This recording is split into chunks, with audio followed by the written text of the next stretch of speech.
Hey, welcome back to the Michael Lofton Show on Reason and Theology. Why are the critics silent? Well, if you recall, we have been hearing in the news for several weeks now that Pope Francis has opened the door to blessing gay unions. I've rightly pointed out, no, Pope Francis is very clearly saying that he is not open to blessing gay unions. He is referring to blessing people who are struggling with same sex attraction. A union and a person are not the same thing. Well, that is a view that most people have not taken. They've said, nope, it's clear. He is opening the door or is even in favor of blessing gay unions. And we've heard that all over Catholic media, and we've heard it all in secular media for weeks now. I broke the news yesterday that Cardinal Fernandez, Pope Francis's right-hand man, confirmed what I've been saying all along, contrary to the narrative. And he confirmed Pope Francis is referring to blessing persons, not unions. I broke this news yesterday, and I asked the question, will the critics who have been saying otherwise come out and retract their misinformation, apologize to the Holy Father, and set the record straight? That was the question that I asked. So far, it's been crickets. The main players, the main critics, I haven't heard a word from them. Perhaps they'll say something in the near future. Maybe. But it's interesting that they haven't said anything yet. Now, if it had gone the other way, let's say I broke the news that there's now a video of Pope Francis blessing a gay union, and not just persons, like Pope Francis is explicitly blessing the union. It would be all over not only Catholic news, they would have been all over that within 5 minutes, not only in Catholic circles, but international secular news would have been all over that. That's all we would be hearing about. But when it goes the other way, and the fake narrative and fake news is shown to be false, crickets, silence. Why the double standard? So I want to point that out in addition to quite a few other things that we need to go over. Number one, some people are putting it into doubt that this news actually just broke. I want to review that and some other questions surrounding it, as well as some concerns that I have about the way in which this scandal has occurred that I haven't seen anyone note yet. So I want to bring it to y'all's attention. I want to share my screen so that you can have a perspective of what is going on here. The news that broke was a result of an interview that Cardinal Fernandez gave September 30th to LifeSiteNews. For some reason, I don't know why yet, but the interview that he gave September 30th, LifeSiteNews only posted it 2 days ago on the 17th. I'm sorry, 19th. Only 2 days ago, October 19th. So basically 3 weeks later, and I don't know why, don't know what the reason is. They haven't answered the question on why they waited 3 weeks. Did they wait 3 weeks? Did they just not have it? He gave the interview, but for some reason they didn't obtain it until 3 weeks later. Can you explain what's going on? I'd like to know, because what happened in that 3-week period, if you recall, is right after September 30th, when he gives this interview showing that Pope Francis is not talking about blessing gay unions, he's talking about blessing individuals. Several days after that, October 2nd, the Dubia Cardinals released their Dubia, and then there is an avalanche of confusion and fake news for the following weeks up until this very moment. And I'm pointing out that, wait, this interview was conducted September 30th. Why are we just now hearing about it after we've had all these weeks of confusion and scandal? Whoever conducted this interview and whoever had possession of it could have told us, hey, hold on, we had this interview with Fernandez on September 30th, and here's what he's saying Pope Francis is saying. So there's no need to report that Pope Francis opens the door to blessing gay unions. There's no need for that. there's actually some clarification from the Vatican. Why haven't we been given an explanation on why that hasn't occurred? Not only that, but the interview that was conducted September 30th that was just posted on LifeSiteNews 2 days ago. Look at this. Take a look at the website. Okay. This is the homepage. Let me show you where this is. It's not like front page news.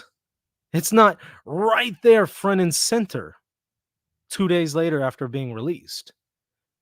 We have to scroll all the way down here, all the way down to there. Little tiny hidden article, hidden away, towards the bottom. And then the kicker is the headline for the article isn't Fernandez clarifies Pope Francis not open to gay blessings. Rather, the headline and what they took away from the interview is exclusive Cardinal Fernandez says blessings are for every person in every situation. So not only do we have it hidden away towards the bottom, but we also have it hidden under a misleading headline. And yes, it's very misleading. All right, well, let's click on it. Now, I showed this yesterday, and some people were like, look, well, Michael, you say it was September 30th, but that's just the caption for the photo. No, it is not. And here, I want this should be a teaching lesson for us. This is not just a date on when the photo happened. If you just read the first part of the article, you would know better. Speaking to LifeSiteNews, Fernandez expresses openness to same-sex blessings, saying that blessings are a sign of pastoral work for people in every situation. Speaking in an exclusive interview with LifeSiteNews on the day he was made cardinal. So when was the interview conducted? On the day he was made cardinal. When was he made cardinal? September 30th. So there's no reason to confuse people and say, oh no, the September 30th is just whenever that photo was taken. No, it was not. If you just read at the very beginning, the interview was conducted September 30th. They literally tell you that right there.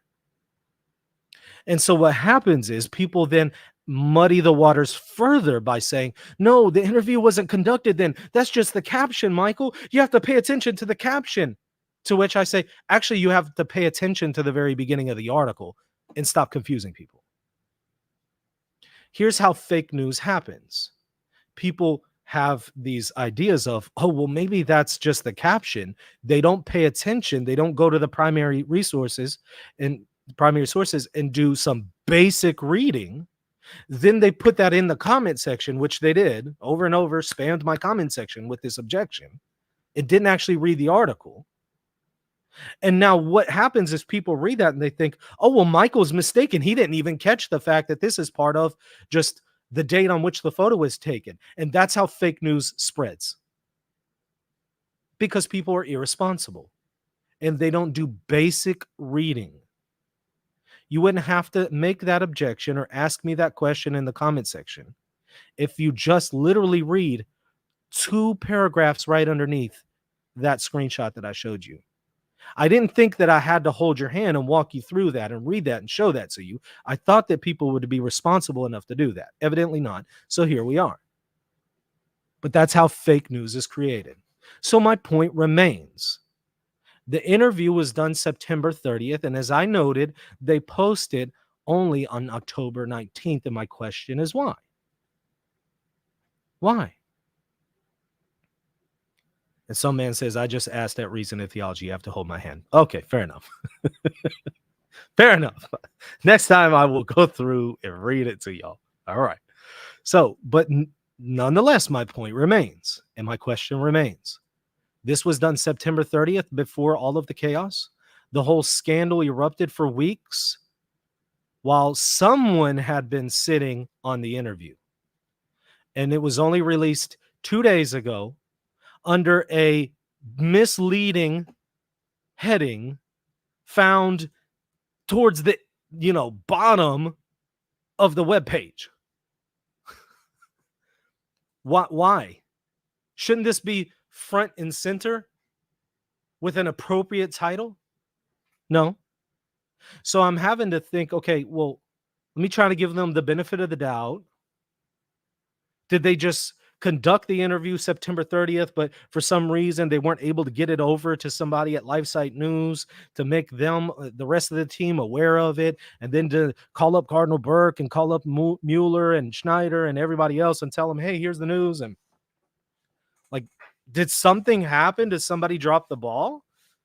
I'm open to hearing that, but I think we are owed an answer, because the way it comes across is it looks like we sat on this interview and allowed a scandal to erupt, and we did not correct it while we were sitting on the truth. Now, maybe LifeSiteNews didn't actually understand the truth, because when I look through this article, and we'll read it together here in a moment, it's comical how bad they get it. It's so comical how they twist it and distort it. The interview is so simple. It's so clear what he's saying, but they take away from it the most wild things out of the interview. And so maybe, trying to give LifeSiteNews the benefit of the doubt, maybe they just didn't understand what they had. Maybe they didn't have basic reading comprehension skills and just didn't understand what they were sitting on, and thus allowed the scandal to continue because they didn't even realize that the interview they had been given corrects and would have avoided this scandal. I'm trying to look for the benefit of the doubt here instead of saying, no, you're just dishonest. I'm looking for the judgment of charity interpretation here.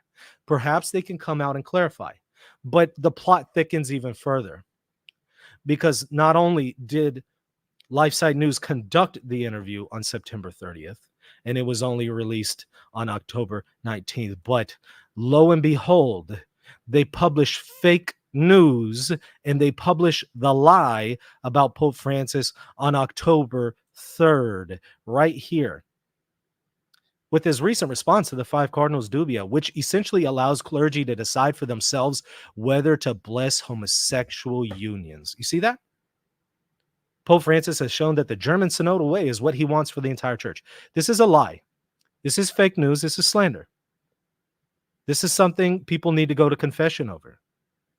But right here on October 3rd, LifeSiteNews is posting the lie that Pope Francis is talking about blessing unions, while they had conducted an interview days prior to that on September 30th that they didn't tell us about until October 19th, where Fernandez makes it explicit. Quote, right here. Let me read it to you. Let's see. Here it is. What the church said is that the homosexual union is not blessed. And then he notes that it is persons who are blessed, asking for a blessing because they want to be more faithful to God. They want to be better. They want to grow in their Christian life, which is what Pope Francis told the Cardinals. So they should have already known that. But Fernandez shows that's what he means very clearly.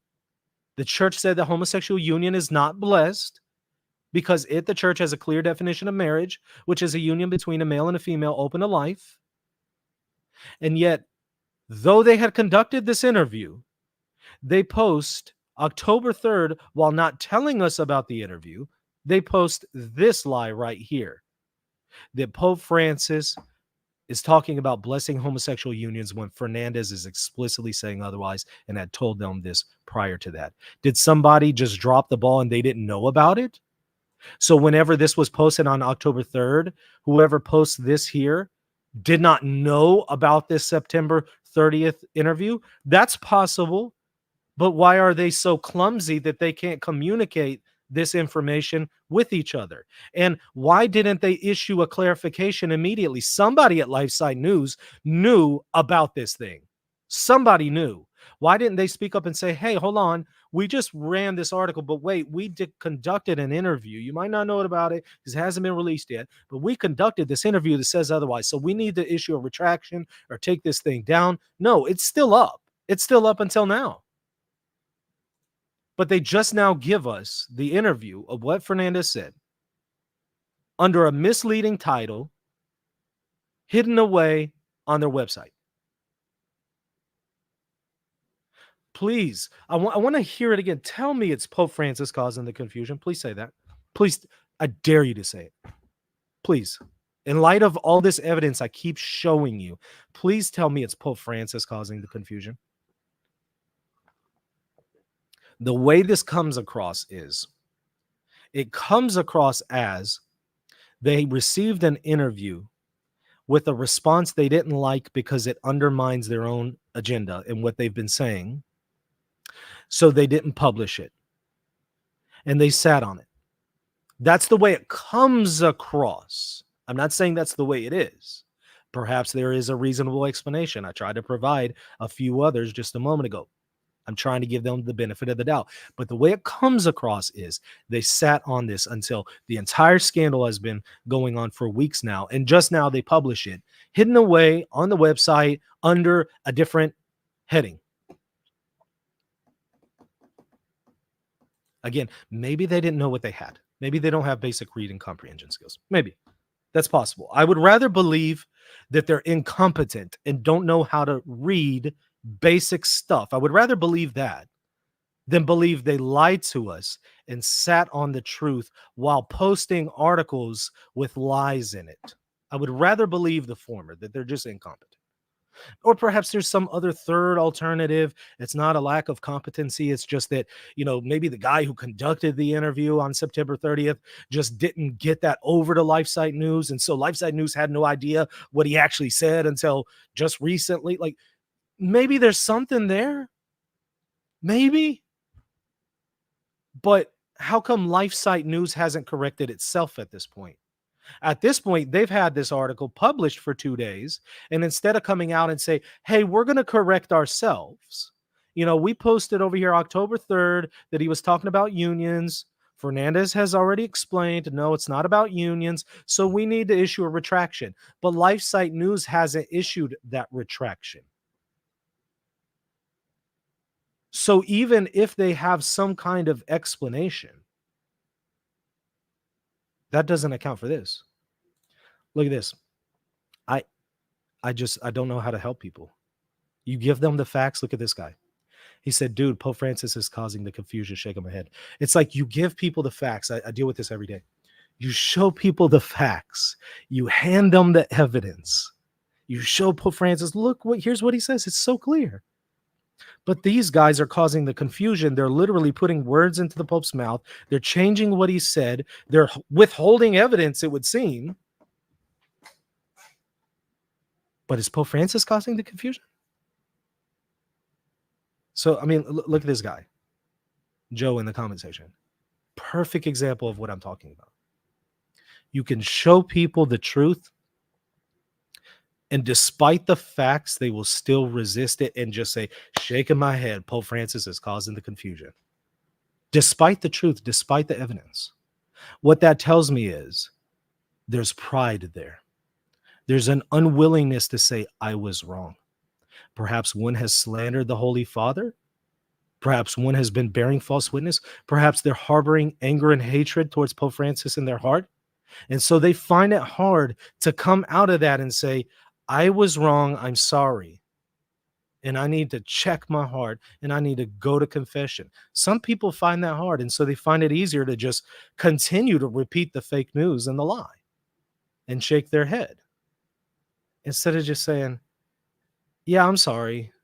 I was wrong. I'll do better in the future. So those are my questions. Why did we get this interview just now? Why did they publish in the meantime fake news whenever they somehow, it would seem, had access to the truth because they had this interview? Why are they hiding it all the way down on the website? Why is it buried under a fake title? and something that doesn't even relate to what he actually tells you right there in the interview, front and center. They go and latch on to something else later in the interview, a very short interview, which we'll look at here in a moment. They latch on to that and they make that the headline while ignoring the real headline here. And that is, he's saying Pope Francis is not referring to blessing gay unions. You can't bless unions. So why did we miss that? Why did we drop the ball there? And again, why hasn't LifeSiteNews retracted its own fake news at this point, given that now it has published 2 days ago the truth? Why? Why haven't they retracted? And then a fifth question is, why haven't the people, the critics, the cardinals, the bishops, the people who have been giving interviews and saying that Pope Francis has opened the door, why haven't all the social media people, the YouTubers, the this, the that, why haven't they also come on their media outlets, their social media platforms, and set the record straight? The interview's been out 2 days. I did the breaking news connecting the dots for everybody yesterday. Still Saturday, we hear nothing so far. Maybe we have something to come Monday. I don't know. But I bet you if the news had gone the other way, we wouldn't have to wait till Monday to hear anything. They would have been all over it in 5 minutes. We wouldn't have had to have waited. But so far, we're still waiting. So far, it's still silence. So far, crickets. Why is that? Let's look through the article. It's pretty atrocious. They completely end up twisting what the Pope, what the Cardinal is actually saying, and ignore the real headline here. So let's read through it together. So again, it was conducted September 30th. They posted only 2 days ago. Speaking to LifeSiteNews, Victor Fernandez expressed his openness to same-sex blessings, saying that blessings are a sign of pastoral work for people in every situation. So you hear how they're presenting it, right? If a person reads that and nothing else, they're going to come away with this, as saying that he's open to blessing gay unions, right? That's how people are going to take that opening paragraph and the article title, right? That's how people are going to read it, when he's actually saying the opposite. But we'll see that in a second. Speaking in an exclusive interview, so it's not like it was conducted with somebody else and then it was passed on to LifeSiteNews. An exclusive interview with LifeSiteNews on the day he was made cardinal. So on the day he was made cardinal, not on the 19th of October, on the day he was made cardinal, which is September 30th, 2023. That is a fact. Go and Google it. The consistory was September 30th. That's a fact. Can't be put into dispute. So don't put in the comment section. But Michael, maybe he was made a cardinal on October 19th. Stop it. Just stop. Just do a basic Google search. It's made cardinal on this September 30th. They had the interview since September 30th. So speaking in an exclusive interview with LifeSiteNews on the day he was made cardinal, Cardinal Fernandez gave his thoughts on the matter of blessing for same-sex individuals. And by the way, it's not just his thoughts, because very likely he is the ghostwriter for the Dubia response to the Cardinals that Pope Francis put his name on. LifeSiteNews asked the new prefect of the dicastery, formerly Congregation of the Doctrine of the Faith, whether it is always wrong to give a blessing to homosexuality, to homosexual couples or not. Notice the equivocation there. There's a difference between a person and the sin itself. And notice they're equivocating there. But okay. Since being announced as the new CDF prefect on July 4th, Fernandez has given a number of interviews, and this question has been repeatedly raised. He has consistently replied with confusing phraseology, notably avoiding a straightforward pronunciation of the Catholic teaching condemning same-sex blessings. I'm not buying that, but okay. The cardinal at first downplayed the possibility of same-sex blessings if such an instance would cause confusion with marriage. But he continued by saying that a blessing is not a sacrament and should not have the same conditions as a sacrament would. In light of this, Fernandez stated that a blessing is a sign of pastoral work which could be given to every people in every situation. I asked Cardinal Fernandez, okay, that's a tweet. Here's the full response.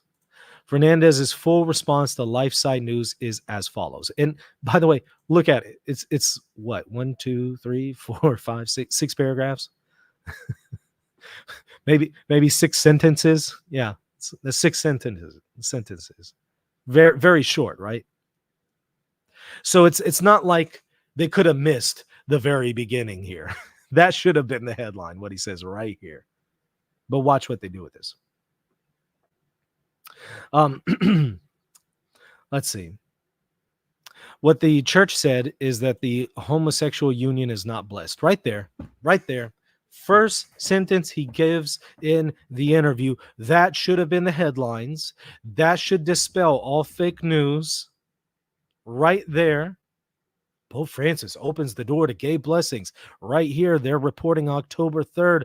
Pope Francis is saying clergy get to decide for themselves whether to bless homosexual unions. But right here, he's saying, no, the union is not blessed. And the church has said this. It hasn't changed. Again, September 30th. When did Pope Francis write his response to the Cardinals? July. Fernandez knows about that and had read it well before September 25th. So by the time he gives this interview, he knows what Pope Francis said in July. So he knows what Pope Francis is communicating. Unions can't be blessed, persons can. Right there, that should have been the headline, but it wasn't the headline.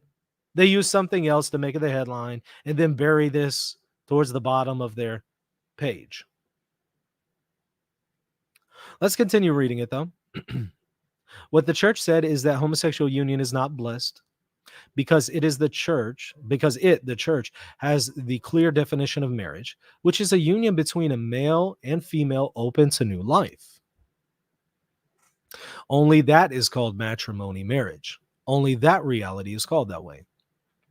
So the blessing that could confuse and not make clear about this reality is not good for the church.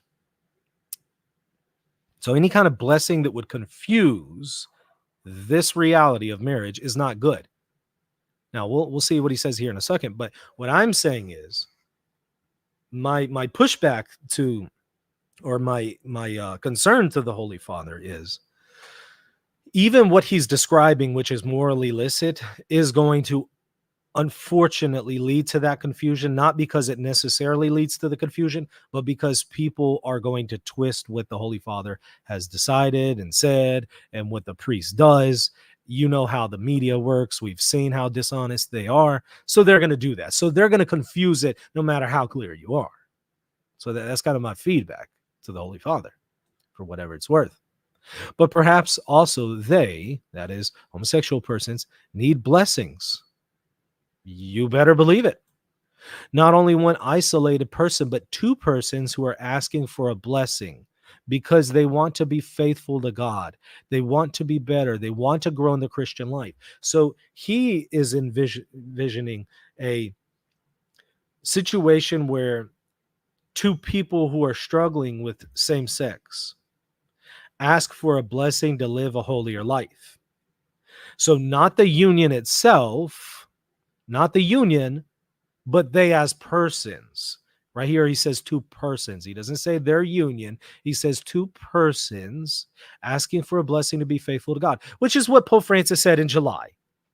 So this is not new. We already knew this is what the Holy Father was saying, but for some reason, some people can't read very basic responses from the Holy Father, and they created artificial confusion and an artificial controversy. And so here you go. Now his right-hand man explains to you once again, no, it's not the union. We're talking about persons. So two homosexual persons in a disordered union ask for a blessing to live more faithfully to God. In and of itself, there's no problem with that. But since we know that will be abused, since we know it will be perceived as blessing the union, my problem is I don't think it's a good idea. I don't think it's wise. So while I agree with the Holy Father and Fernandez that what they're talking about in and of itself is not a problem, I want to say, but we can't isolate it from the situation that we're in with the media and with people who have an agenda to bless the union itself. And so, since we know people will abuse this, they will distort it, they will misreport things, it's just not wise. Even though it's possible, it's not wise. The blessing is not a sacrament. It mustn't, and we mustn't ask the same conditions for a simple blessing that we ask for a sacrament. Blessing is a sign of the pastoral work to every people in every situation. And we need to know nothing about the people with how is his Christian life, the morals, and other things in order to give the blessings. That's all he said. But look, blessing is a sign of pastoral work to every people in every situation. And they twist that part of the interview and put in the headline, Cardinal Fernandez says blessings are for every person in every situation, and then lead you to believe in the first paragraph Fernandez expresses openness to same-sex blessings, saying that blessings are a sign of pastoral work for people in every situation. And people are going to read from that, oh, so he's saying that blessing the union is a pastoral work that everyone needs in every situation. You see how we're twisting it? You see how I just read through it for you? Just basic reading comprehension skills would just tell you, yeah, no. He's saying you can't bless unions, but you can bless people who are struggling with sex. And frankly, everybody needs blessings. That's all he's saying. But then they twist it. And instead of making this the headline, that the homosexual union is not blessed, instead of making that the headline and saying, oh, we got Fernandez and Pope Francis wrong this whole time. We've been misrepresenting him, misreporting things on October 3rd. And this whole controversy in the entire world is fake, and we need to set the record straight. They instead give us this hidden away towards the bottom, and they give us the interview on the 19th, way after the time it was conducted. And LifeSiteNews has yet to apologize for the scandal, for reporting this misinformation. They've yet to correct it. They've yet to answer why they just published this on September 30th. Think of, we're in a court of law, and you have some evidence that would exonerate a person, but without that evidence, this person is going to be convicted unjustly. Then they're convicted unjustly all over the news, all over the world. The person's convicted. They go to prison. And then you want to come 3 weeks later after sentencing and saying, well, by the way, there is this evidence. But while you tell us of the evidence, you then twist what the evidence means. And you hide it away towards the bottom of your website, tucked away under a fake title with more fake news. That's what it's like. Maybe there's an explanation for this that doesn't necessitate bad motives, dishonesty. Maybe. Let's hope. But I'm still waiting for them to tell us what that explanation is. I think they owe it to us. I'm still waiting on their retraction. I'm still waiting on their apology. And then I'm still waiting on, what was it? Ben Shapiro's reporting the fake news. MSN, ABC, CNN, all these secular media outlets reporting the fake news. Where's their apology? And then all these Catholic media outlets reporting the fake news. I showed y'all some headlines the other day. Where's their apology? They don't offer one. Why is that? Oh, but they would be all over it if this had gone the other way. If Pope Francis, if like a video came out of him blessing a union and saying, I bless this homosexual union, they would be all over that. Seems like a double standard here. It seems like there's a problem with integrity.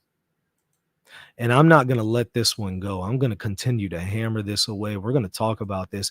Anytime this issue ever comes up, I'm going to bring this situation up until they do right by the Holy Father. And until they do right by the Holy Father, I'm going to continue to throw this in their face with more and more questions. Why aren't you retracting?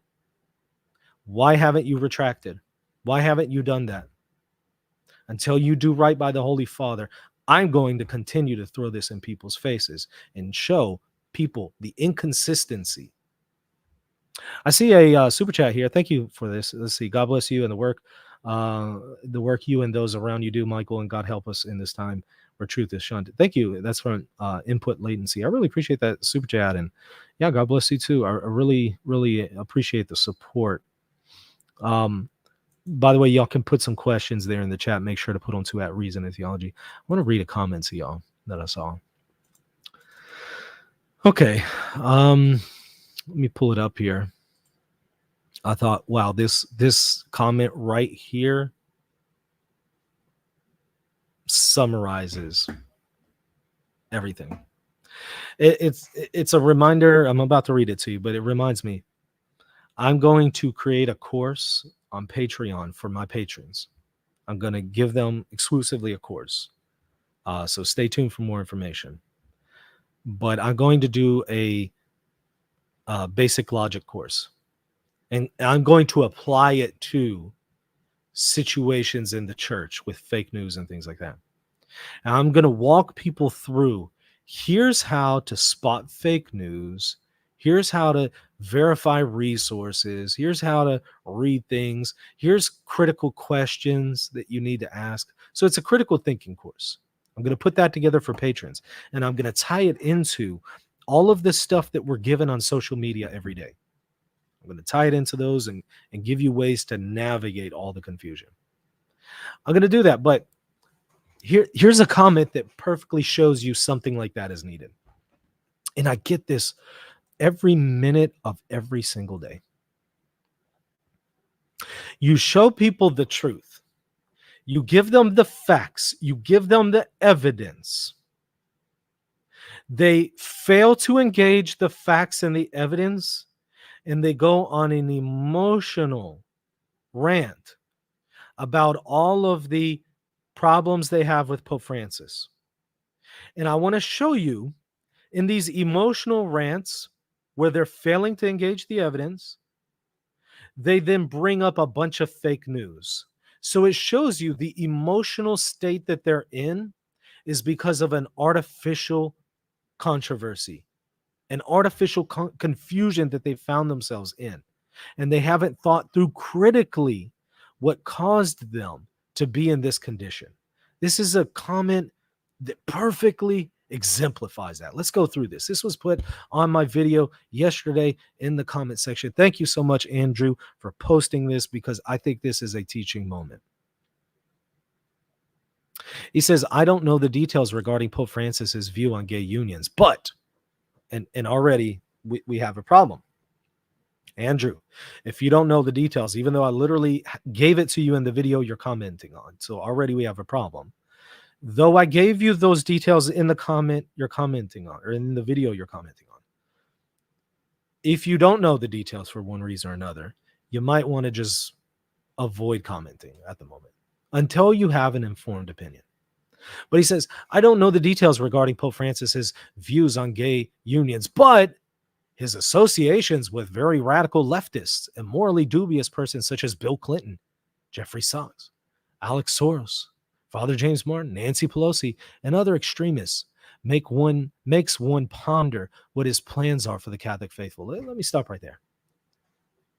Stop right there. You realize your argument indicts Jesus Christ, do you not? If your argument against Pope Francis, if your suspicions against Pope Francis translate into suspicions against Jesus, you might want to back away from this suspicion. You might want to rethink things. Jesus spent time with prostitutes and tax collectors, the worst people of his day. And when he did so, he ended up moving their hearts to repentance. Think of Zacchaeus. Moving their hearts to repentance. What is Pope Francis doing?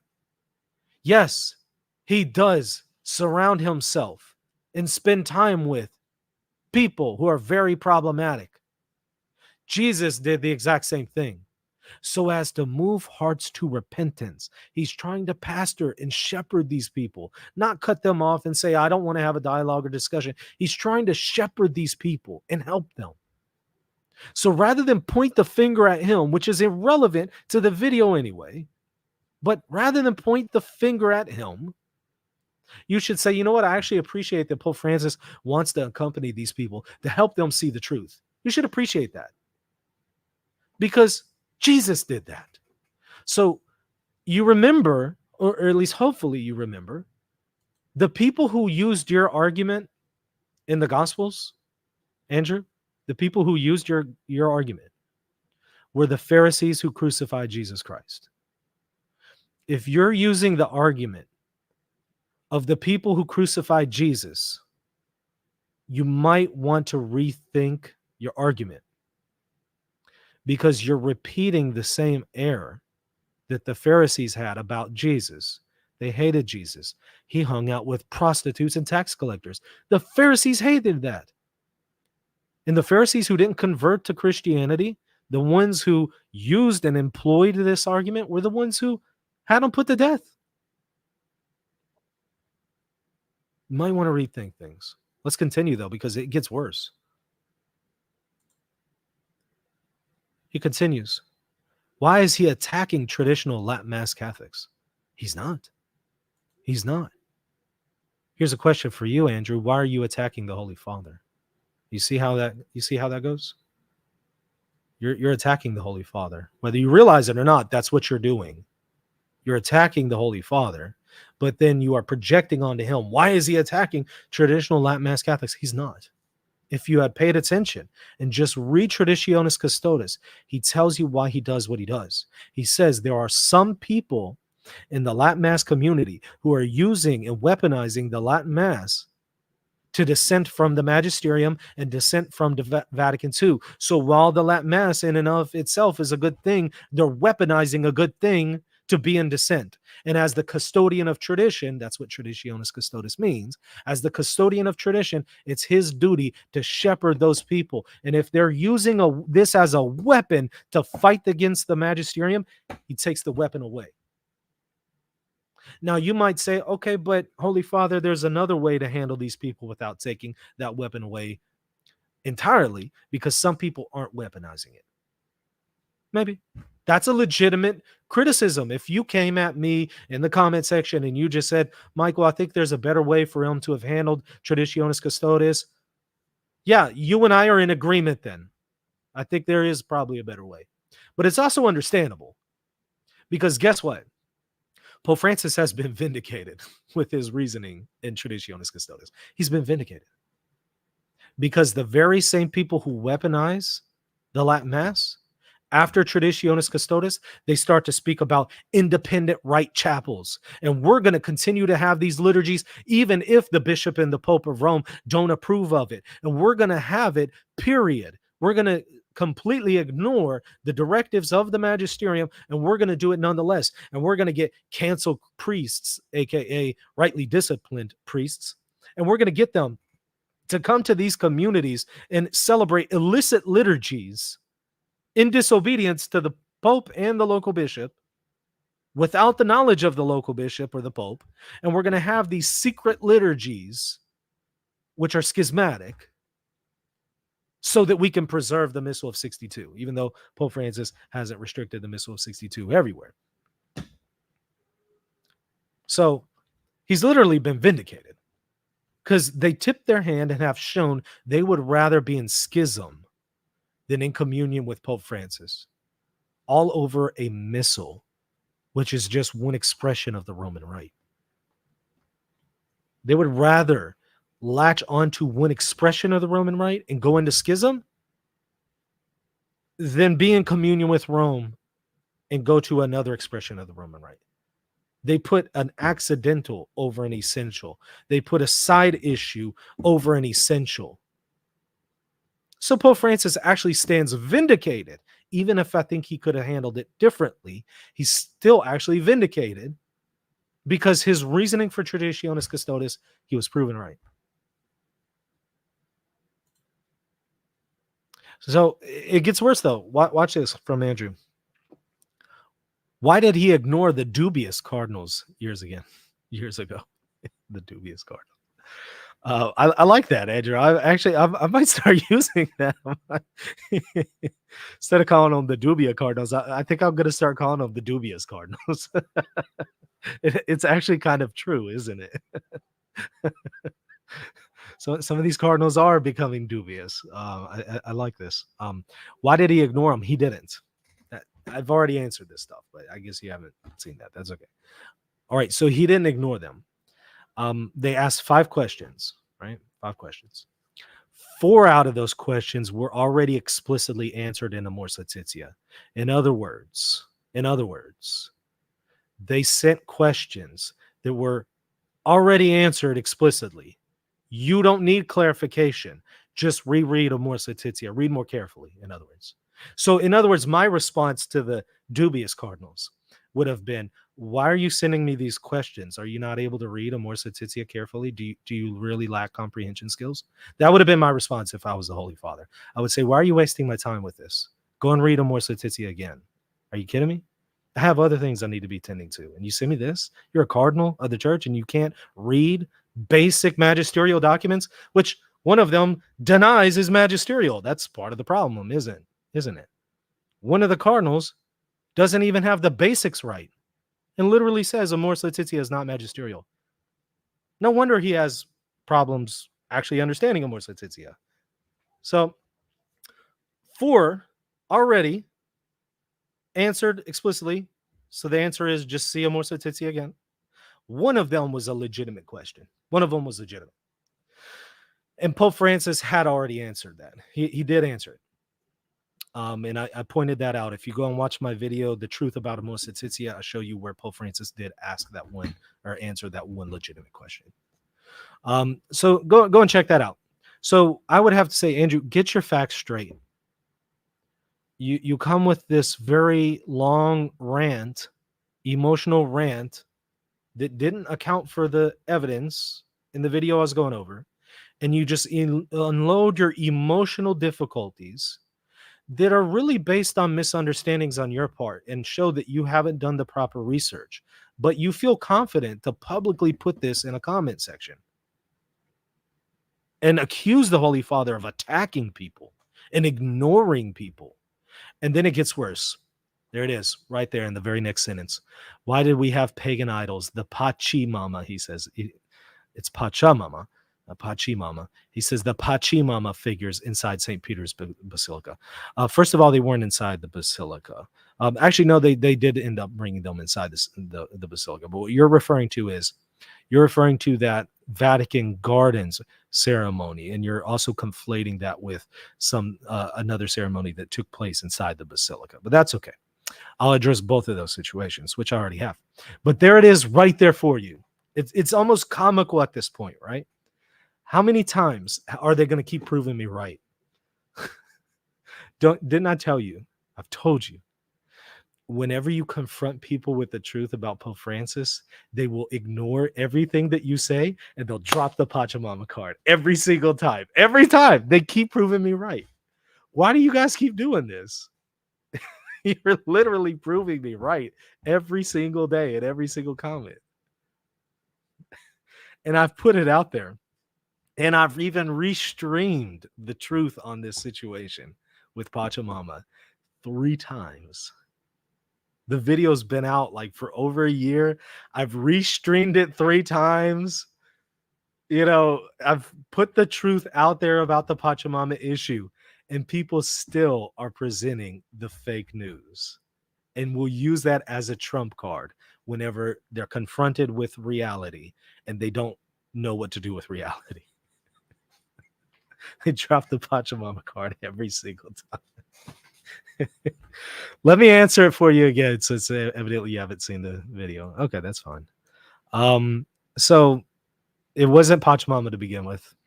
If you watch the ceremony, they explicitly call it Our Lady of the Amazon. The person who created the image said that it is a depiction of the Virgin Mary. It was called Pachamama later by the people who created the controversy. Some of these fake news Catholic media outlets And also Taylor Marshall and Alexander Chugwell, who pulled the stunt of going and planning in advance to go and take these things, throw them into the Tiber River, film the whole thing, and then do an interview as if Taylor Marshall has never heard of Alexander, and then talk about it. And then it turns out Alexander drops or, spills the beans and knew about Taylor Marshall the whole time. Taylor Marshall had hired him to go and do this. And they collaborated and staged the whole thing from start to finish. It was a hoax. So in other words, it was Our Lady of the Amazon. It was a depiction of the Virgin Mary. They, in fake news, plotted to call it, no, we're going to call it Pachamama, because I'm sure they actually thought it was Pachamama, so they thought they were doing the right thing. But they, by their own admission, plotted to do this, created this massive controversy, start reporting that it's Pachamama, and that fake narrative has never ended. And Pope Francis didn't help the narrative whenever he had spoken of them casually as Pachamamas, because that's what the media was calling it, so that's what he called it. Not that he was saying this is actually an image of Pachamama, but he's just calling it what people are calling it. That wasn't a good idea on his part. The further confusion came about from the Vatican because one of its representatives said, no, it wasn't Pachamama, but he also said it wasn't Mary either. He said it was a third thing. It's like, gosh, y'all, some in Rome are causing the confusion. Unfortunately, Pope Francis caused some confusion here. The spokesman at the Vatican caused some confusion. So there's some confusion here by Rome. But the majority of the confusion came from the people creating the controversy. And that is your Taylor Marshalls and others in fake news who were reporting and saying this was a pagan idol. So I've gone into this in detail in a video about Pachamama. I'll put a link to it in the show notes. You're welcome to go and watch it.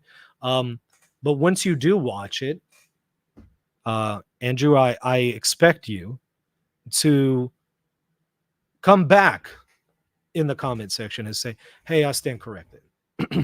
I'm sorry. You're right about the Bill Clinton issue. You're right about the fake, the Latin Mass issue. You're right about the Cardinal issue. You're right about the Pachamama issue. I apologize for those things. I didn't know about it.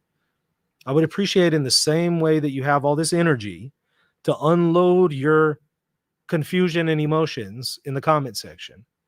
Please come back and set the record straight. And it's not just Andrew. This is not a unique comment. This isn't just a one-time thing. This isn't just about Andrew. It's not just a one guy thing. This comment is representative of what I get every minute in the comment section. Every minute. I'm not exaggerating. Every minute. Look, not hour, not day. I said minute. In other words, I'm getting these nonstop back to back for years now, every single minute. So it tells me it's widespread. It's pervasive. And what I'm trying to do is I'm using this comment from Andrew as a teaching moment for everyone else so that they see, okay, well, if I'm doing this thing, let me learn from it and not do it anymore. He continues in the comment. Why did he give the underground persecuted Catholic Church in China over to the communist state church? He didn't. He didn't. That's a distortion of what has taken place with the China agreement. However, I do have some concerns because we don't actually know what he agreed to. What he agreed to has been kept private. And so part of the problem here is we don't actually know what he agreed to. And that is part of the problem. And since China is not keeping its end of the agreement, I think the Holy Father should make known to us what he agreed to and what his plans are in the future for addressing the fact that they're not holding up their end of the agreement. He continues, his radical appointments to the College of Cardinals, Supich, Gregory, McElroy, all homosexuals, his favoritism to Father James Martin. Now, I don't know if you actually know the sexual orientation of these cardinals. They certainly say some things that I think are wrong in this area, but you actually know their sexual orientation? Did Supich ever say, hey, I'm a homosexual? Or are you assuming that? Make sure you're not assuming that. Do you actually have facts? Did they ever say, I have a homosexual orientation? Please put that out. But I also want to point out how bad this concern of yours actually is and how inconsistent it is. Andrew, are you kidding me right now? Have you seen the papal appointments of John Paul II and Benedict? Are you kidding me right now? Do you know some of the people that they made cardinals? Some of the worst figures that we're having to deal with in the church in the last few decades were made cardinals by John Paul II and Benedict XVI. So just be consistent with your criticism. It's not just Pope Francis who has some bad appointments. It's them too. Just be consistent here. And I share in your concern about bad appointments. We're all in agreement there. But just be consistent. Don't act like this is just Pope Francis. And you say his favoritism to Father James Martin. I did a whole video responding to this objection because I hear it literally every minute of every day. I don't think his association with Father Martin is good. But what I've noticed is Father Martin seems to present himself in one way around some individuals and in another way around other individuals. And I strongly suspect that what Father Martin is doing is he's putting his best foot forward with Pope Francis. And I doubt very seriously Pope Francis has the time to go and dig, as I've done, and seen some of the other things that Father Martin has said whenever you start digging beneath the surface. Doubt very seriously Pope Francis is aware of that. So you need to show to me that he's actually aware of some of the more problematic things that Father Martin has said, and that somehow Pope Francis supports them, because he doesn't. Because you'll note Pope Francis keeps saying things that completely oppose what Father James Martin promotes. Father James Martin calls homosexual unions marriages. Pope Francis explicitly says otherwise. Pope Francis says homosexuality is a sin. Father James Martin won't say that. If you've ever heard him say that, please let me know. Send it to me. Email me, reasonandtheology@gmail.com. I've never seen him ever say that. Pope Francis keeps saying things that don't agree with Father Martin. Explain that, Andrew. Have you accounted for that? Why didn't you add that to your comment here in the comment section? He continues, I cannot defend this man any longer.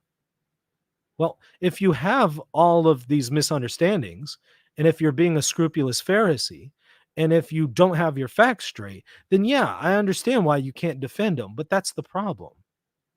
Don't be a Pharisee and go and actually check into the facts. All of the facts have been made available to you for years now. So you've had the opportunity. And I have to ask the question, why don't you know better then? When you have access to the truth, you have an internet connection. You had to have an internet connection to leave this comment on my YouTube channel. So you even had my channel where I've answered this stuff on my channel. So you've had access to it there. He says, all I can do is pray for his conversion to Orthodox Catholic beliefs. This is a very schismatic mentality that you've adopted, Andrew. It is not Pope Francis who needs to be converted to Catholicism. It is you. Because if you're going to sit in judgment of the papal magisterium like this, that is not Catholic. That is not traditional. You need to go to confession over that. He says this is very tragic. The only thing tragic here was your comment. But it's not really so much about Andrew as much as it is about every other comment that is exactly like this. I literally just grabbed one. I could have grabbed 100 others. I just grabbed this one because I thought, wow, he puts it all into one comment for me all together. Everything, Pachamama, all that. It's comical at this point. Again, you can tell people the truth and they will ignore everything. They'll ignore the evidence and make a beeline for Pachamama every single time. It's I need to do a skit about this. The skit, I have this vision of a skit, right? And it's me talking to somebody, explaining them the truth about something related to Pope Francis.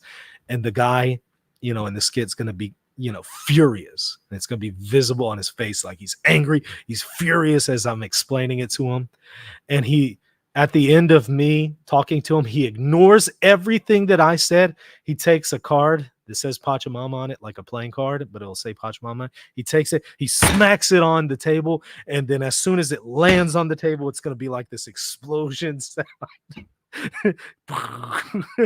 Throws that Pachamama card, and then it just blows the whole scene up right there. That depicts literally every comment from the comment section. You know that would be a pretty good skit. You know that would be funny because it's true. It's true. So there you go. You got a sneak peek. You heard it here first. You got a sneak peek. I don't know, that might require some some additional time for me to make that. I'll have to have another person do the skit with me and uh sound effects and all that.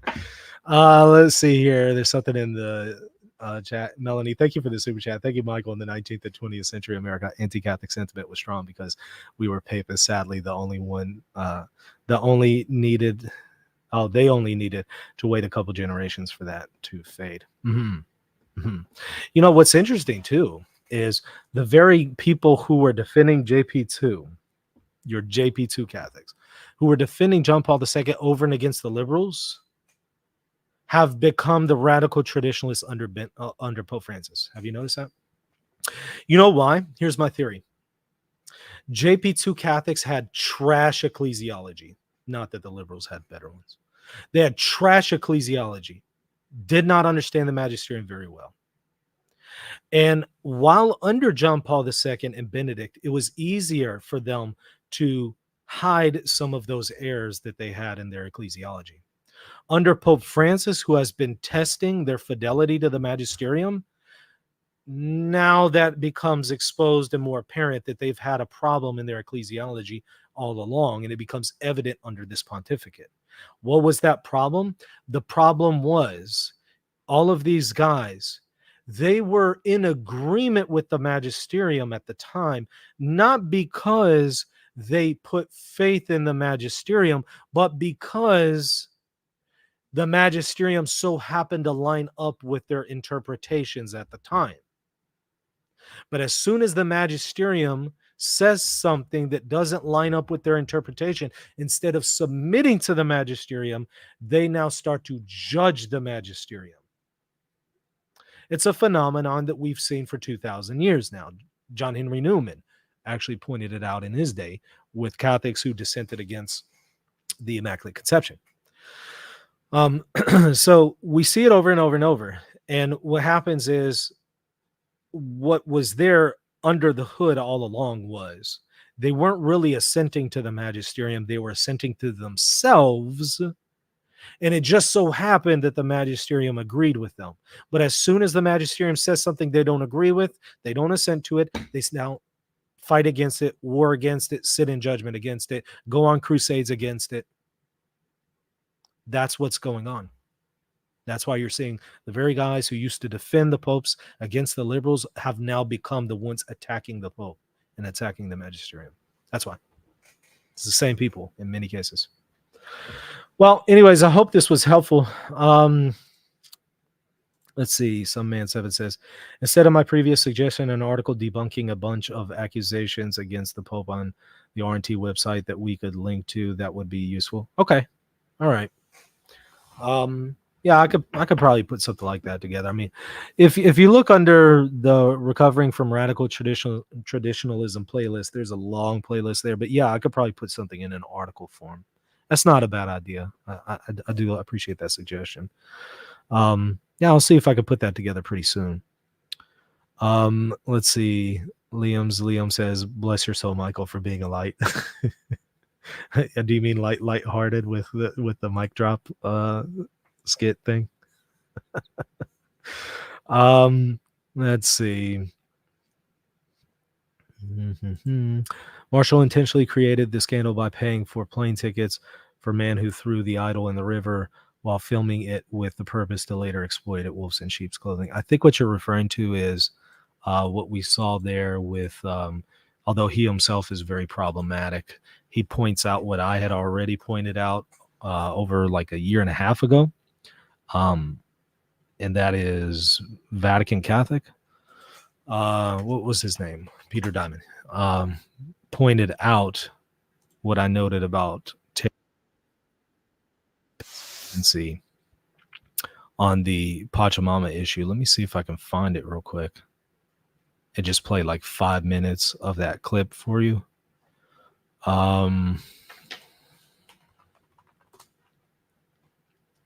Yeah, here it is. He goes over some of the stunts that Taylor Marshall pulled about his presidential election. But what he does after that is he goes over what I've already pointed out and had pointed out about a year prior to him doing this, was the inconsistency with the story that Taylor Marshall originally gave with Alexander Chugwell, and then what Alexander Chugwell said later.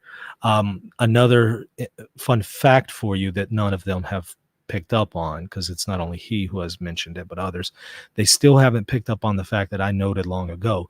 Not only all of this, but also Taylor Marshall unlisted one of the videos so that people would not actually see the inconsistency anymore.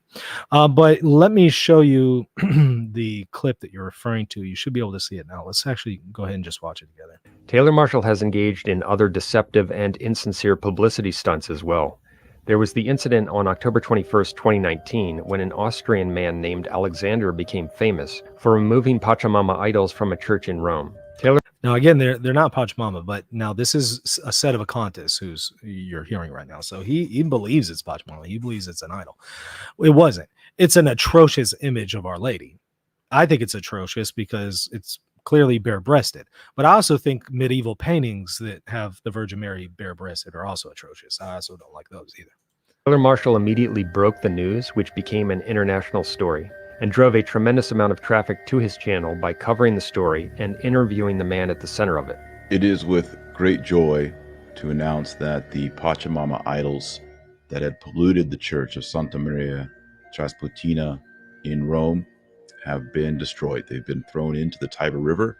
About 2 weeks after the incident, on November 4th, 2019, Alexander revealed himself for the first time as the person behind the removal of the idols. And on the very same day, Taylor Marshall posted a long interview with Alexander, the man at the center of the story.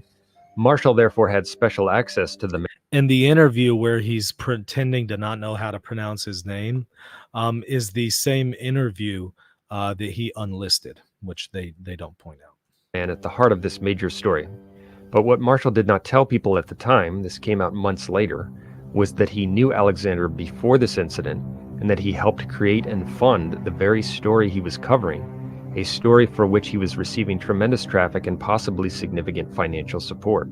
When we were already sitting at the airport of Munich, going through our channel and reading the already more than 1,000 comments and articles from, at that point, German and Austrian and American and French and Italian and English media. So then we saw, okay, that's getting really big.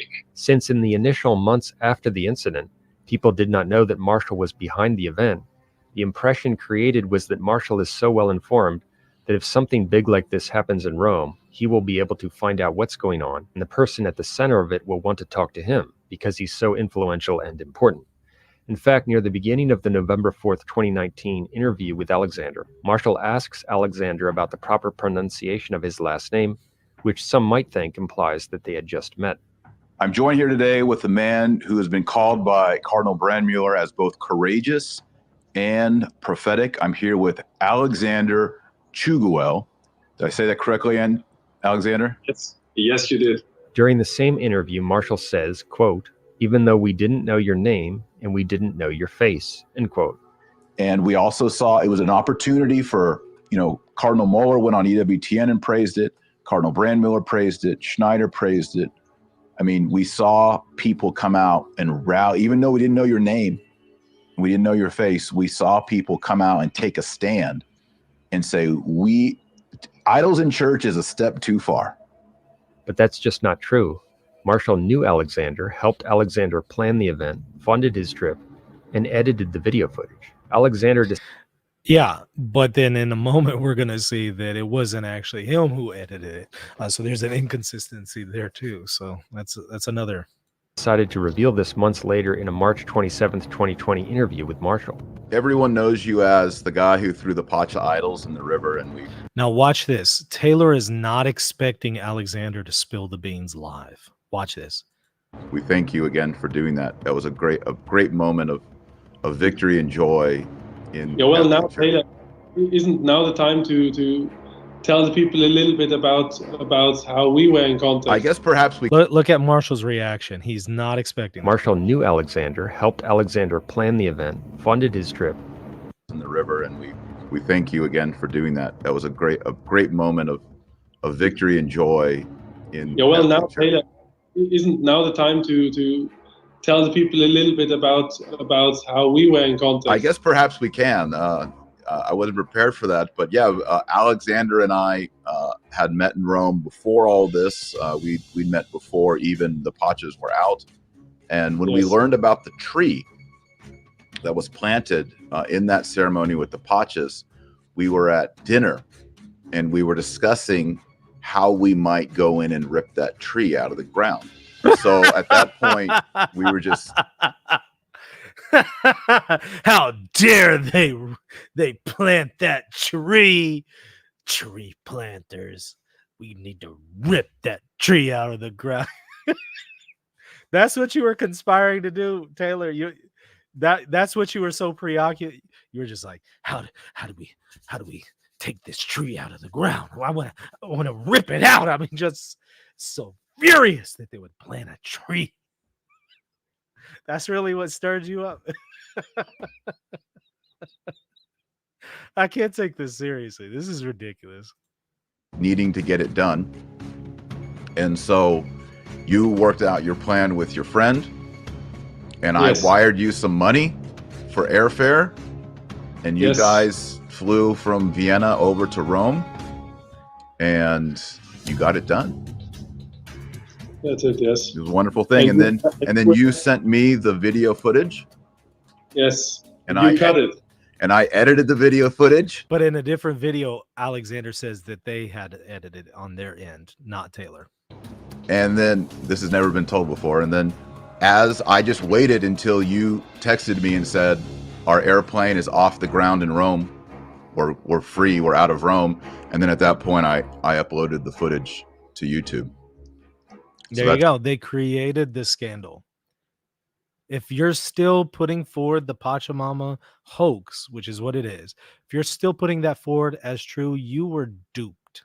That's the real story. Even though we didn't know your name, we didn't know your face, we saw people come out and take a stand.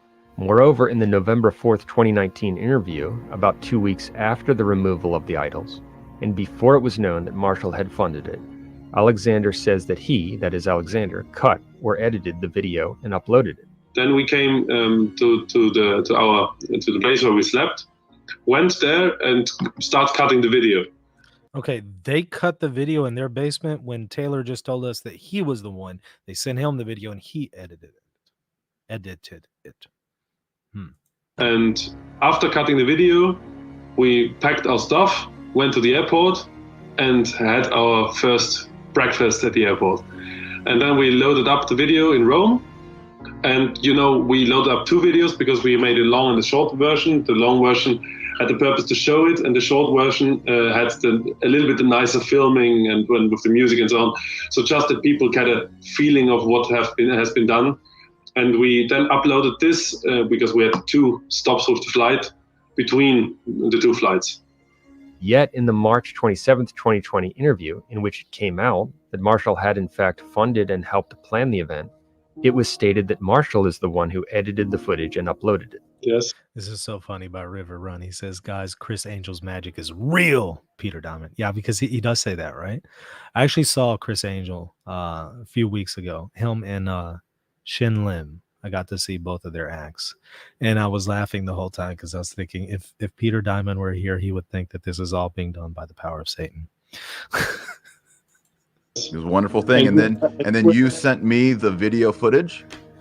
Yes. And you cut it. And I edited the video footage.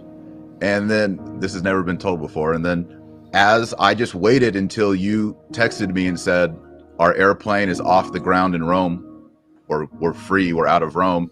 And then at that point, I uploaded the footage to YouTube.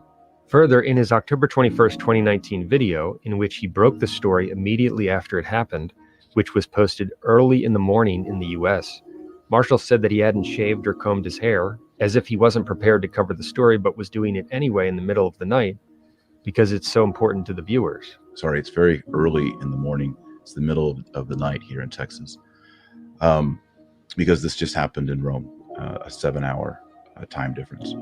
Sorry, it's very early in the morning, as you can tell. I haven't even shaved, combed my hair or anything. That gave the impression that Marshall was surprised by this, when in fact he knew it was coming, he helped to plan it, and he edited and uploaded the video. In the same You see the shenanigans that are going on here? breaking news video of October 21st, 2019, Marshall refers to the video that has come up online, the one he apparently edited. I'm going to link the video that's come up online of the destruction of the Pachamama idols in Rome. And he says, quote, "It looks like they got them all," end quote. Early morning, there's St. Peter's, there's Castle San Angelo, and here are the Pachamama into the river. So, yeah, all they accomplished was throwing away depictions of the Virgin Mary into a river. Again, not depictions that I would ever be in favor of, because I'm also not in favor of medieval paintings of a bare-breasted Virgin Mary with other details I'm not going to mention here. But yeah, I certainly wouldn't take those medieval paintings and throw them in the river, though. I just would say, yeah, I'm not gonna, use any of these. But yeah, that's effectively what they did, is they threw away images of the Virgin Mary into the river. You can see that it looks like they got them all. Well, he should know, since he funded the event, was in contact with Alexander, and edited the video. Before it came out that Marshall was involved with the planning and funding of the event, in Marshall's videos he repeatedly described Alexander as a hero and encouraged people to financially support him. I salute these men as heroes. So pray for these heroes. We salute them. So how can we support you? Do we create GoFundMe? What is a way that if something should happen, how can we help? We need leadership. We need voices in Europe.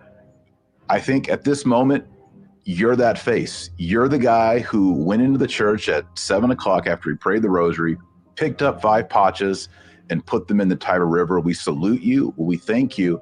And I just want to, I want to encourage everyone to support what you're doing and who this man is. I think Marshall probably realized that if people viewed Alexander as a hero, and if they considered Marshall to be his ally who had diligently and effectively covered Alexander's story, they would probably view Marshall in a similar way and want to support him as well. Note, we think that it's good that the Pachamama idols were removed from the church. You see, he's in favor of that because he's in favor of the false narrative, even though he's literally showing that the whole thing was a hoax. He still buys into the fake narrative. He just needs to dig a little bit deeper, and he'll find out that it's the same guys who created this hoax and planned the whole stunt are the same guys who are calling it Pachamama. Marshall admitted he originally, when he first saw news, I think he said John Henry Weston messaged him. And when he first saw news of this, he thought it was the Virgin Mary with Elizabeth. So he originally thought these images weren't Pachamama. He originally thought it was the Virgin Mary. Later, he comes with the narrative that this is Pachamama, and then pulls this stunt. So I would just say the same people who pulled the stunt are also some of the originators of the claim that it was Pachamama and not the Virgin Mary, when the audio of the actual ceremony itself says Our Lady of the Amazon, not Pachamama. So again, I'll put a link to that whole video giving you an expose on it there in the show notes with myself and Father Deacon Dragani, which nobody to this day has been able to disprove. All they do is they see the evidence, they don't like it, and they just still say, you're just delusional. It's still Pachamama. It's still an idol. You're just deceived. Literally ignore the facts, ignore the evidence, and continue with the lie. Who's really deceived? Who's really deceived by Satan in that situation? There's a few super chats. Let me grab them. Let's see here. Oh, thank you so much for the super chat here, Christine Live. Is there a demon associated with papal hatred? Because these people are beyond reasoning with and full of this rage, maybe an exorcist. When it comes to sin, It's not always necessarily like, well, there's a yes and no here. Probably most people who have this kind of anger and hatred towards Pope Francis, they're not possessed. If that's what you're asking me, most, I guarantee most are not possessed. But is there a demon behind hatred? Of course, and not just papal hatred, but hatred period, any kind of unjust hatred. There's obviously a demon behind that. There's demons of lust, demons of hatred, demons of gossip. So yeah, there is a demon. I just don't think that every person who engages in this behavior is possessed. That's very, very rare and unlikely. But they could be influenced by that demon of hatred. Of course, everybody can be influenced by a demon. Everyone, you and I. Demons can introduce impure thoughts into your head, or impure temptations and anger and stuff like that. Or it could arise from yourself, from your own natural or disordered and unnatural desires, your own concupiscence. Or it can arise from the things of this world, the flesh, the devil, and the world. Those are the three sources of temptation. So yeah, it's kind of in all the above. So good question. Let's see. Thank you so much for the super chat. Have you read To the Priests, Our Lady's Beloved Sons? I have not heard of that before, so I have not. Thank you so much for the super chat there, River Run. He says, who saith the papacy can teach heresy habitually in his ordinary magisterium, binding the church to obedience and of sin, and sows conflict to that in anathema. Yeah, that would be that. I honestly think that the church needs to issue some anathemas against some of this stuff. I don't think that's going to happen in this pontificate, though. But I like that that implicit reference to Dona Veritatis 24 that you have there. I like that. Okay. Let me see. Did I miss any others? I think I grabbed them all. Let's see. Look nothing like a Pachamama. She is like a mountain with a face.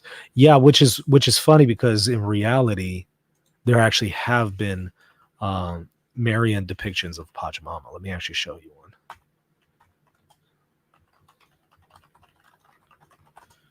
This is from like 100 years ago or so, I think.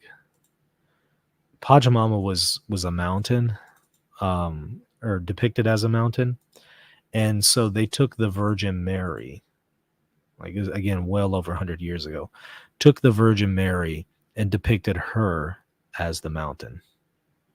You can see the Pope, you can see a priest, all that. Yeah, kind of interesting. So it's actually in our tradition to replace Pachamama with the Virgin Mary. So there is that. Of course, they won't tell you that. Anyways. Let's see. Mitch says, you should blot out Andrew Sheldon's name. No, I should not, because he publicly put his name in the comment. Why would I blot it out? If he publicly makes the comment, I can publicly respond to it. That's the way public interaction works. I don't have to blot out his name. Now, if that had been a private message, yeah. Oh, I would not share his name at all. That was not a private message. That was a comment that he left publicly in my public comment section that the whole world can go to and publicly read. It's no point in taking that out. Is there any chance of schismatics being excommunicated? Very rarely these days, right? I mean, Vigano's getting away with murder. Altman's getting away with murder. How come he hasn't been excommunicated? The German bishops and their issues, golly. I know replacing an entire Episcopal conference is a difficulty, but gosh, you got to do more than just condemn with words. You got to start doing something about them in action. So I don't know. Everybody on the left and right gets away with murder. So you tell me. Let me show you what posted just a couple days ago. Actually, I think it was yesterday. Oh, there you go. Look at that. Share my screen. Altman, who has been told, we've been told that he has been notified by his bishop not to present himself as a priest, but he still does. That Altman, the one who talks about tying a millstone around Pope Francis's neck and throwing him into the Mediterranean Sea. That Altman says birds of a feather and has a picture of Pope Francis with a gay rainbow on him next to Satan. In other words, saying that Pope Francis is on Team Satan. That Altman, he hasn't been excommunicated, has he? Why is that? Why hasn't Altman been excommunicated? If I were Pope Francis, that guy would have been gone a long time ago. I can't believe Pope Francis has this much patience with these people. If he's even aware, he might not even be aware of Altman and what's going on there. Don't know. But if he is, wow, that's a lot of patience. So yeah, don't know.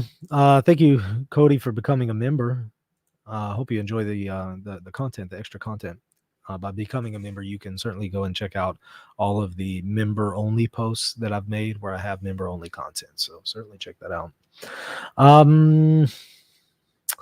Let's see. Catholic Purpose says, I doubt Pope Francis cares, but he should. I think he cares. I just don't know if he actually knows. I'm sure he cares. I just don't know if he knows. The Catholic Church is way too tolerant. Yeah, the pendulum has swung to the opposite extreme. We've kind of, before we were too quick to pull the excommunication trigger and condemn trigger, but now we've kind of gone to the other extreme, and we need to find a happy medium on this point. I think we will. It just won't be for a good 100 more years, so none of us will actually see it. That picture and the human who posted it are disgusting. The human who posted it is literally doing the exact same thing that he's condemning Pope Francis of, and that is he is being the accuser of the brethren, which is Team Satan all the way. Thank you, Jay, for saying thanks for defending the church. I appreciate that. Thank you. Daniel says, thank you for going to the sources and showing us from the font how these people are in error. I hope it's helpful. But as you're seeing, I literally can show people for years now the actual evidence. They won't engage the evidence. They'll just engage a personal slander, and then they will continue to repeat the lie. That's called pride. It's called pride. That's what it is. Okay, well, I think I grabbed everything from the super chats and in the comment section, so thank y'all so much for that. I hope this was helpful. If it was, hit that like and subscribe button. Consider supporting me.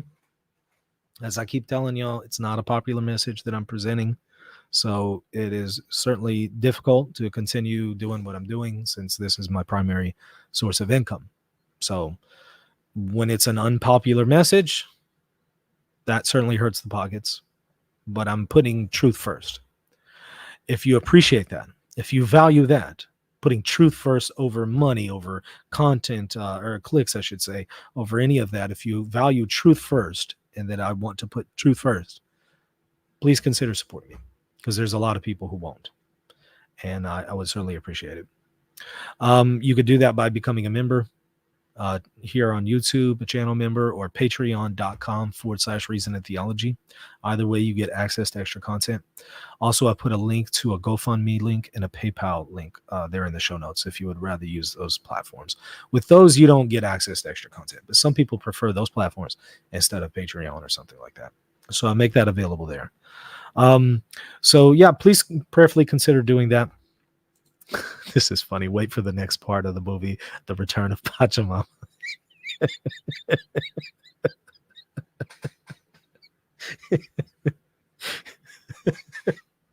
I can see this. I can totally see it. Bass says, thank you so much, Michael. God bless you. Catholic says you're doing important work, Mr. Lofton. Thank you. I appreciate that. Thanks as always, Michael, MVP of Catholic Apologists. Thank you. Don't forget you can give memberships. Yep. Yeah, absolutely. Let's see. I'll support even though I don't have a lot of money. New dog service. Look, that and I appreciate that you want to support financially. Look, if you can't support financially, I totally get it. Please support me in other ways then. Pray for me. Pray for what I'm doing here. Pray for the success, that more people will see it and be exposed to the truth. Maybe share it on your social media. If you see a person being misled and I have a video disproving what they're saying, share it with them. That helps a lot.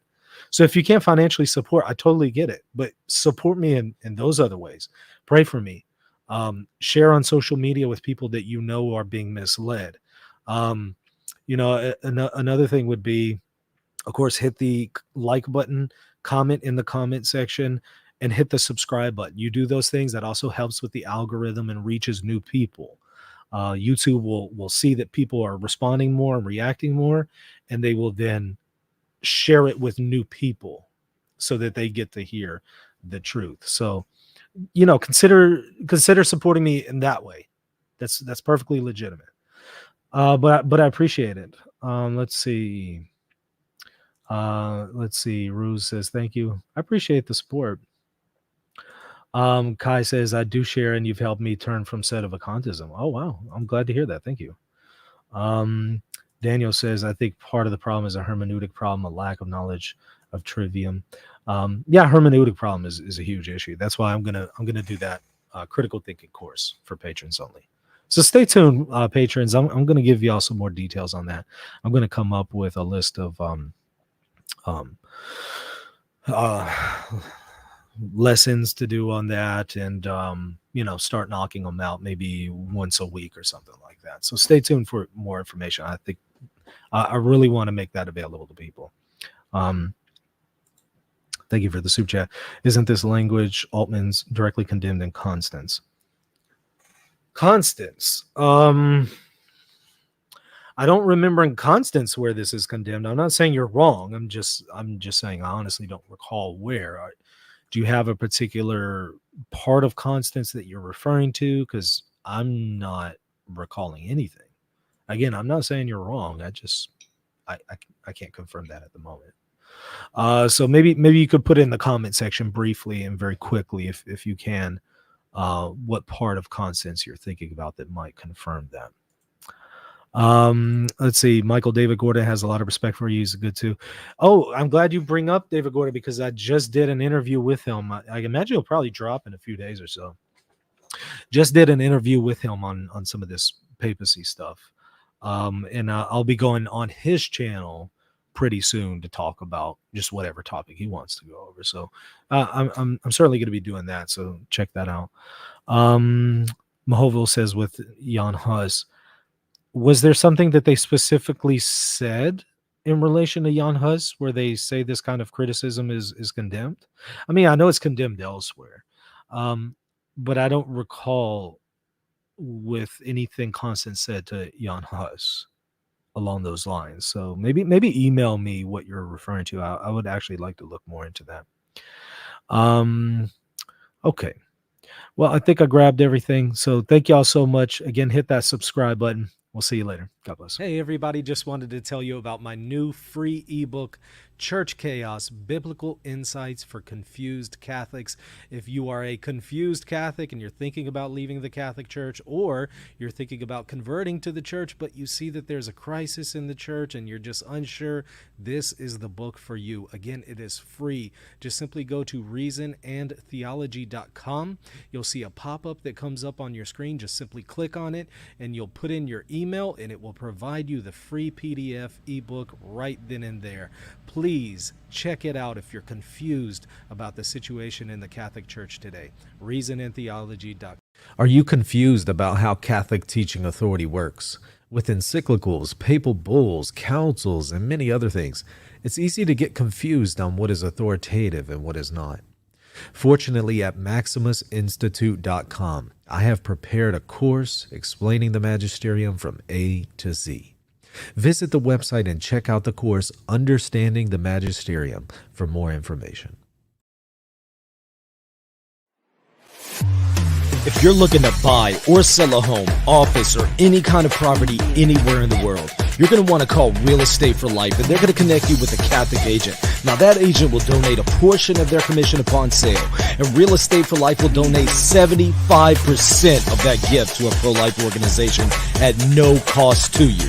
Call Real Estate for Life at 1-877-LIFE-US1 or text them 248-431-1440. If you care about the pro-life cause, call them now.